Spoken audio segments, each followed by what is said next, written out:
Good morning, Patriots. It is Friday chat session. This is Joel Fieri.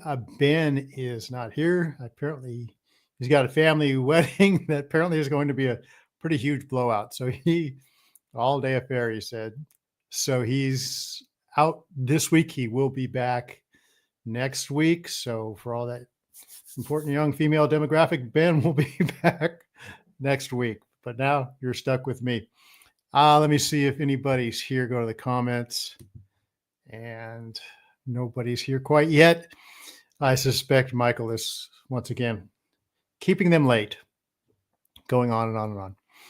So what I wanted to talk about today, I want to follow up with yesterday's show. If you caught yesterday's show, we were talking about the church invasion, really, the church storming last Sunday in Minneapolis, when some professional leftist Marxist agitators decided they needed to interrupt a church service because the pastor supposedly has some association with ICE, which might be true. I couldn't really get an answer. It appears he does have some affiliation, but he's in federal law enforcement. No crime in that. But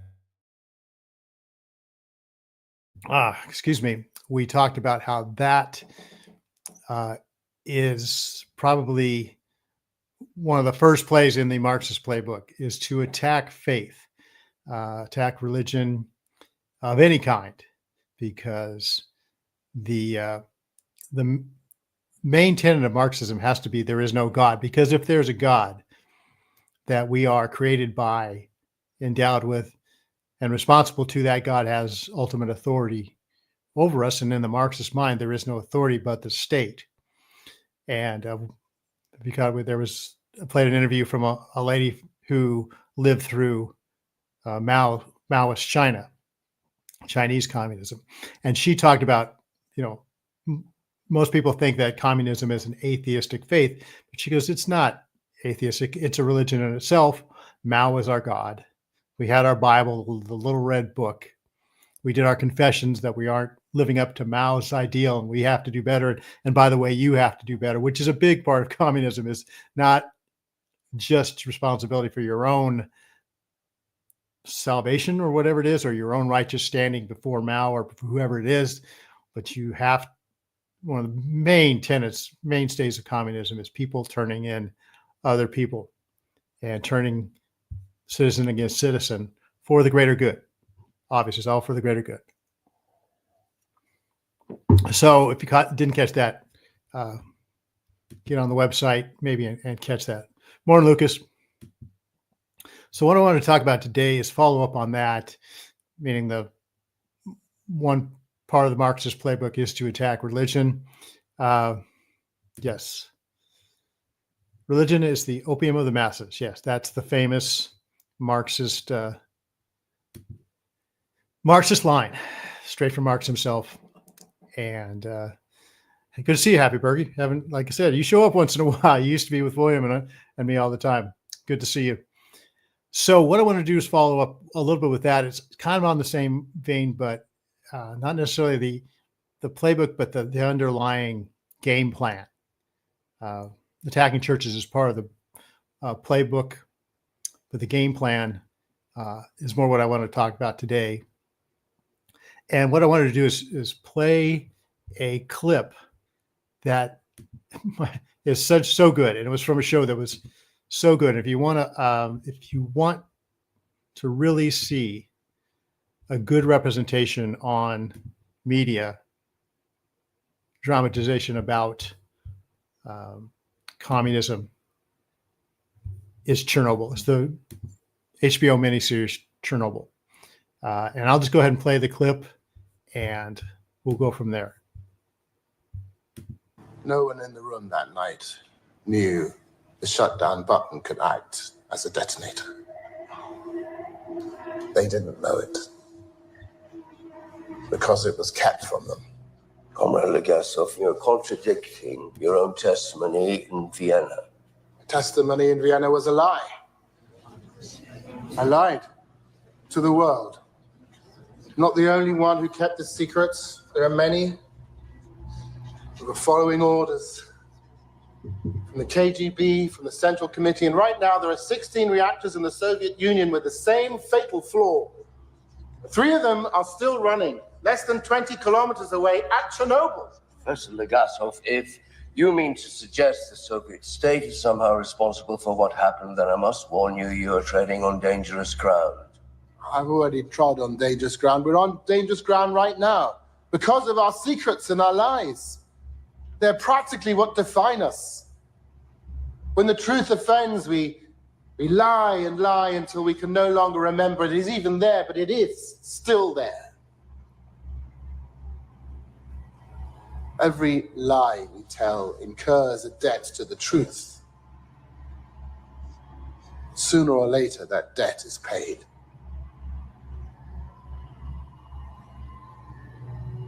That is how an RBMK reactor core explodes. Lies. What? All right. And honestly, Chernobyl might be the best thing I've seen on TV the last 10 years. The way they portrayed just the lighting and the color scheme of the whole miniseries, the camera angles, the drabness of it, the just oppressive bathing in lies and bathing in falsehood and bathing in fear that's portrayed. And you saw him there. He's just worn out by this time. If you've seen, it just follows basically the same timeline. It's very factual. I think they probably did, dramatize a lot of things, but they pretty much got the story of Chernobyl right. And they got the cause of Chernobyl right. And there's one scene in that movie where the reactor is blown up. Nobody believed the reactor had blown up because in the Soviet Union, nuclear reactors, RBMK nuclear reactors don't explode. So even though there's this huge explosion, radiation is everywhere, the Central Committee said, no, that didn't happen because in the Soviet Union, that can't happen. So we would rather just lie about it and cover it up. Like you said, at the very beginning, whoever was the head of that panel said, you're contradicting your testimony in Vienna. And he said, my testimony in Vienna was a lie because that's all we do is lie. So the Marxist, the game plan for Marxism is, number one, destroy the truth. The tactics are go after churches and go after anyone who might stand for truth, because that's the game plan. There's strategic and there's tactical, right? The tactics are one thing, the strategy is another. And the reason that Marxism has its roots in basically lies, like he said, is because it comes from the father of lies. And that's another thing that I wanted to bring up here. As kind of the basis of this is John 8. And this will tell you all you need to know about Marxism. And as soon as it comes up, we'll get to it. There it is. Okay. So John 8. At first, Jesus is talking to the Jews, and they're talking about whose children they are. Let's go to John 8:31. Oh, and we're jumping around here like crazy. To the Jews who had believed him, Jesus said, if you hold to my teaching, you're really my disciples. Then you will know the truth, and the truth will set you free. And of course, then they go down, we are Abraham's descendants, and we have never been slaves to anyone.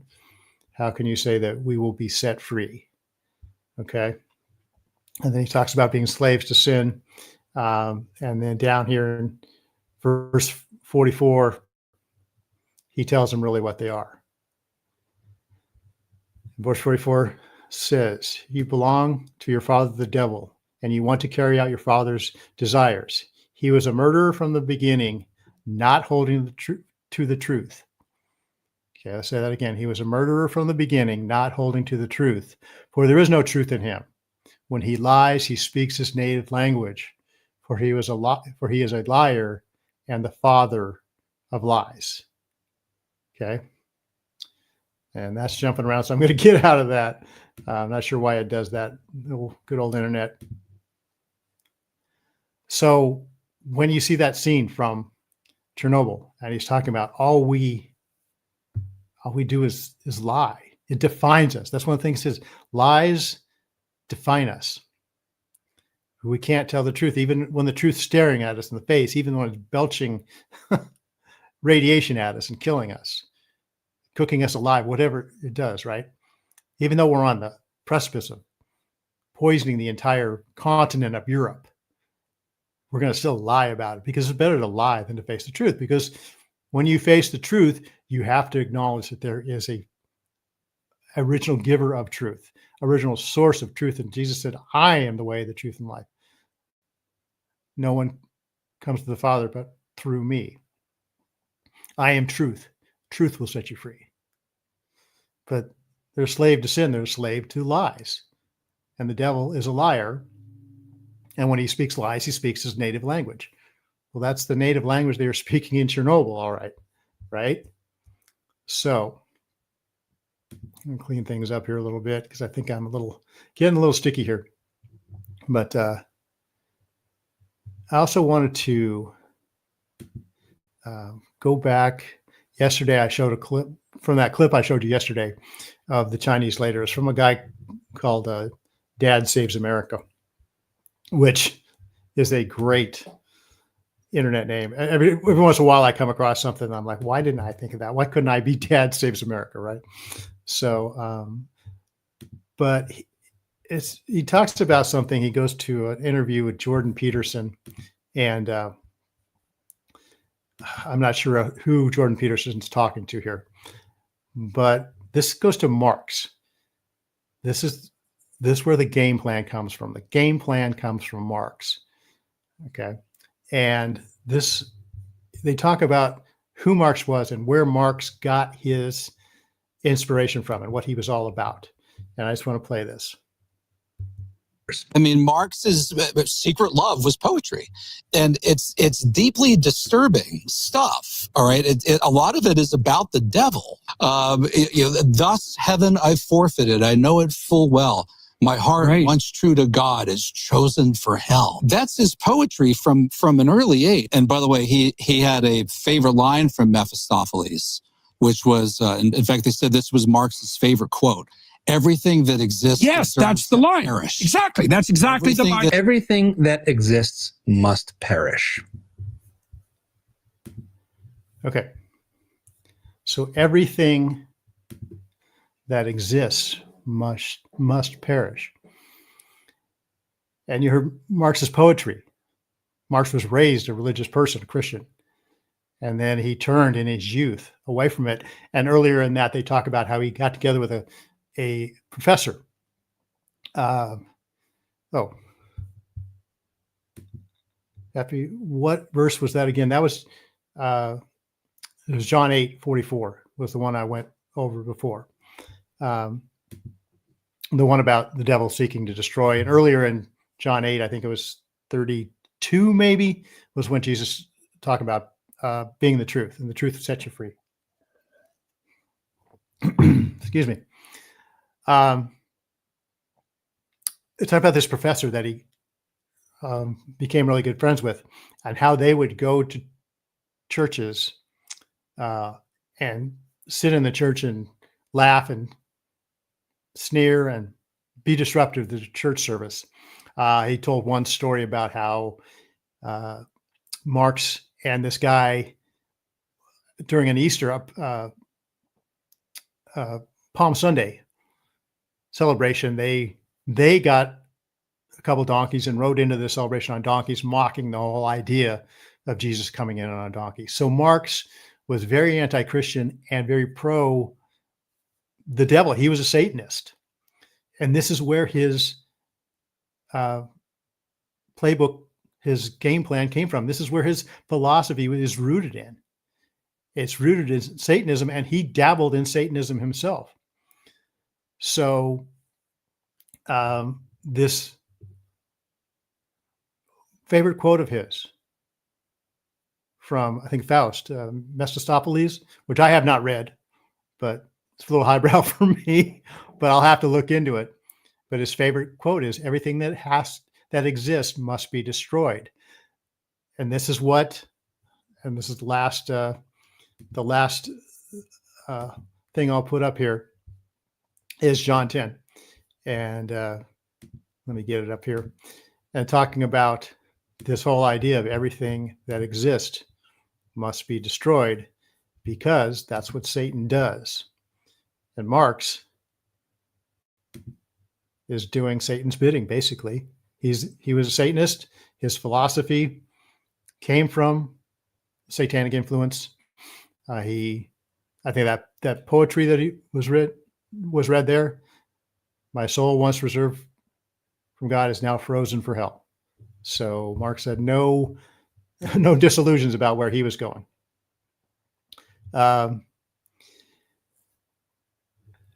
Let's see. Oh, yes, here it is. Okay, John 10. And I'm jumping around again. But basically, John 10:10. The thief comes only to steal, kill, and destroy. But I have come that they might have life and have it to the full. Okay? So the thief, which is the devil, comes to steal, kill, and destroy. And this is Marx's philosophy. Everything must be destroyed. Okay? He's doing the worst work of the thief. He's doing the work of the devil. And don't forget, steal and kill. And those three things are basically what we get with Marxism. We get stealing, killing, and destroying. Marxists would say, we need to share everything. All have to be equal. All the means of productions and the goods of society are distributed equally to each from each according to his ability, to each according to his need, right? So it gives you the idea that they believe everything should just be equally distributed, but it's anything but. I think Fidel Castro, the Cuban communist leader, this was a poor peasant, militant guy. But by the time he died, he was worth almost $500 million. Okay. And every time one of these dictators, communist dictators, got deposed or whatever, they always went somewhere and took all their money with them, all the money that they had hoarded, because that's really what it is. And everyone will say, oh, that's not how it should be. No, that's exactly how it was intended to be. The elites in communism they're not going to share in this equal distribution of anything. Another good show to see would be Robert Duvall played Stalin in I think it was a TV movie about 30 years ago, back in the 90s. Look that one up and see how Stalin was living the high life while everyone else was starving. And then going through Ukraine and on the train, and the peasants saying, tell Comrade Stalin we're starving. He must not know. He must not know we're all dying. And he cut, and Stalin's living it up, eating lobster and steak and whatever, and laughing at the fact that these peasants are dying, because that's what this is. It's a satanic enterprise based on lies. Stalin was fully aware that those people were starving to death. That was the intent. That was the plan. And, go through the numbers. If the numbers even mean anything, people argue about the numbers. Did, Stalin kill 10 million or 40 million? Did Mao kill 50 million or 70 million? Well, Jordan Peterson makes this point. Once you get over 10 million, you've made your point. Okay. And for the people that say, Marxism hasn't been tried correctly, this next time we do Marxism, we'll do it correctly. And I always say, well, what does that mean? Because about 100 million, by everyone's estimate, at least 100 million people died because of communism, were murdered. So is doing it right meaning only 50 million will die, or does it mean 200 million die? Are you gonna half it, or are you gonna double it? Which is it? Because it's kill, steal, kill is Satan's second action, right? The thief comes to steal, kill, and then destroy. And that's what we see now. The destroying part. We have an entire underground. It's not really underground much now. I mean, we just had a communist mayor and elected in New York City, and I was looking yesterday at the new governor of Virginia, Democratic governor, that for some reason Virginia decided to go back to the dog vomit with that and all the things we have. We're in a communist revolution, and it's destroying everything. They're going after churches now. They're going after all the institutions. They've destroyed the family.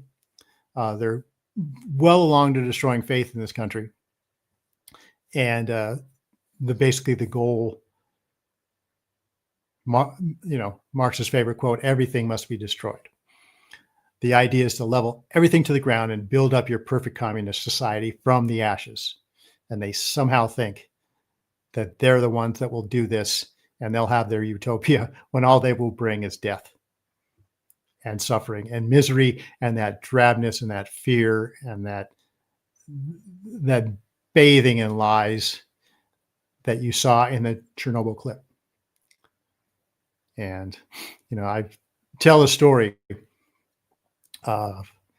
When I was in college, I went on a summer mission trip, and we went behind the Iron Curtain with literature, Christian literature, for the people of Romania. And I tried to get into Romania, and Romania was the darkest place on earth. This is where Dracula, all the legends, all the dark things of Transylvania really manifested themselves in communism. Don't believe me? Read Richard Wurmbrand's book on torture for Christ. The men torturing him, saying, "I'm the devil, and I've come to do the devil's work, and I'm going to torture you, and I'm going to enjoy myself," or whatever. Just that dark, satanic thing that communism brings. And we got caught at the border with a bunch of Christian literature. I've told the story before.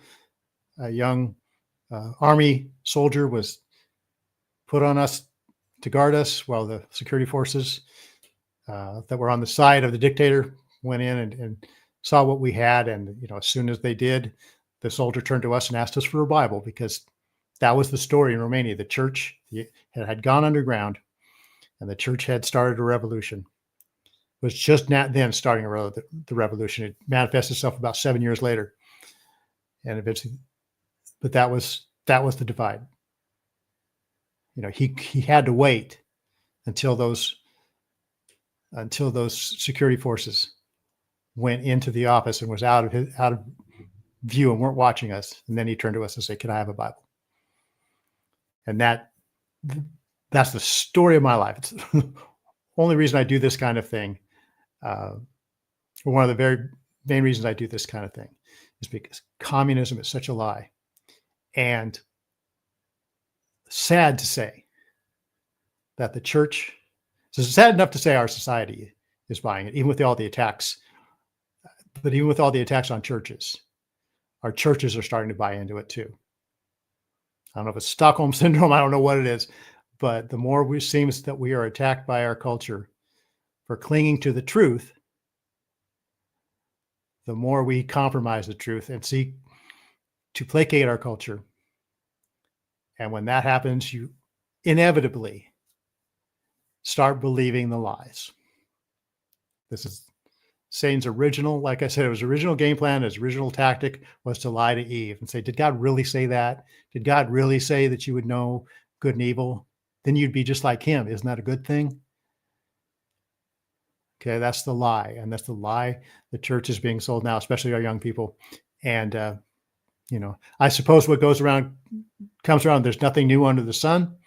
Ecclesiastes, right? A little fatalistic, that book of Ecclesiastes.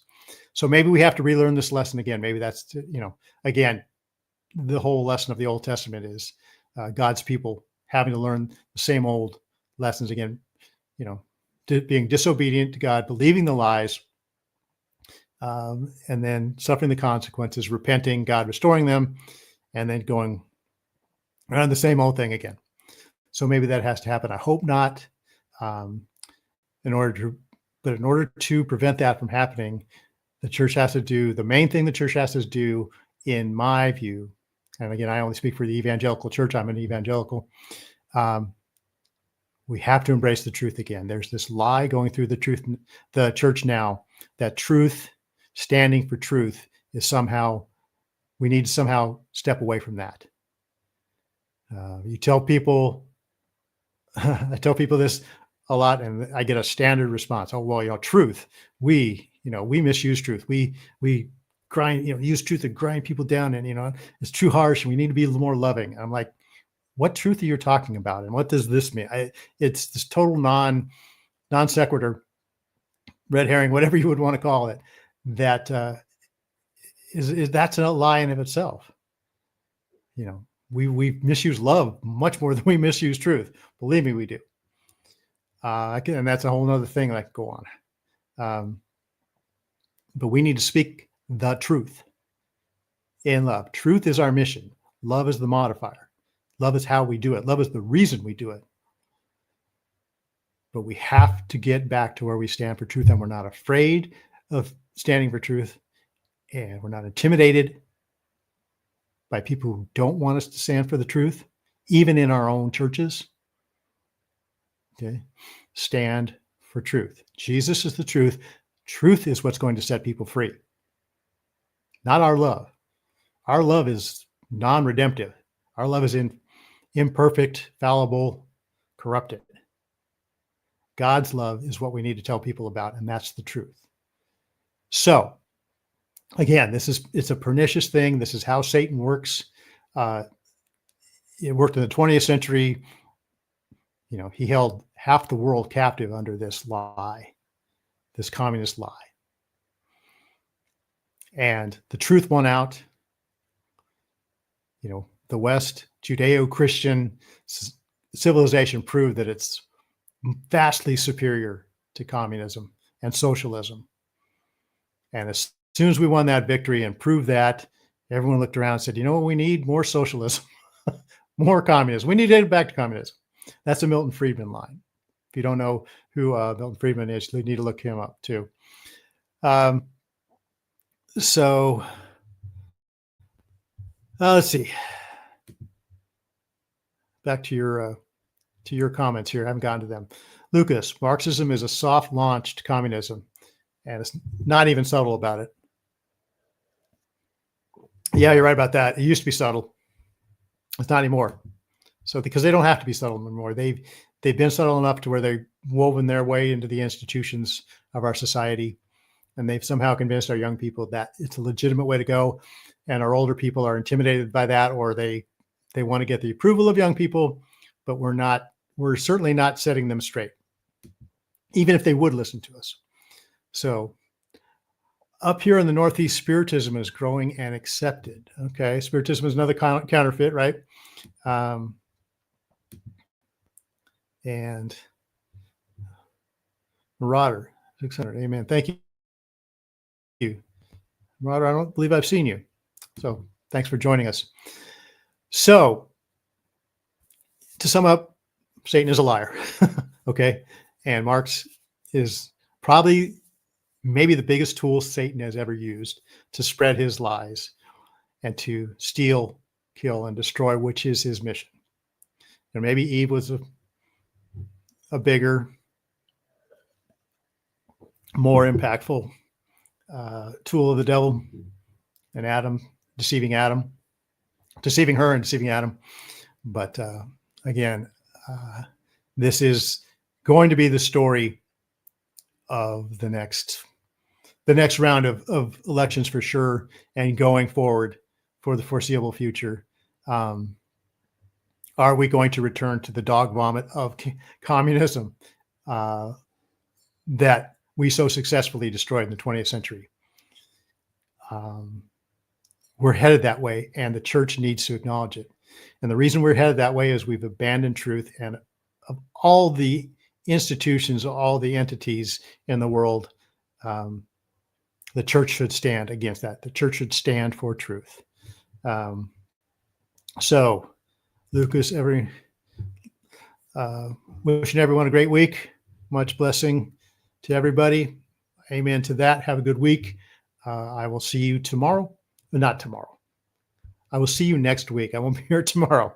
So anyways, thanks for listening, guys. Take care.